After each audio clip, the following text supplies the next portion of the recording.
Hello everyone and welcome back to my new video. In this video I am going to show you how to reset your Facebook settings. So without wasting any time, let's get started. Open your Facebook and click on the three lines on the top right corner. Scroll down and go to privacy and settings and click on the settings, and here you can see they will not give you option to reset your settings. So go back and now click and hold on your Facebook app and click on app info and now scroll down and click on storage and cache,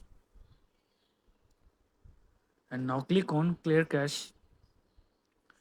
After clearing the cache, now clear the data. After clearing the data, you need to log in your Facebook again and your Facebook will be reset. Thanks for watching this video. Subscribe my channel, like my video.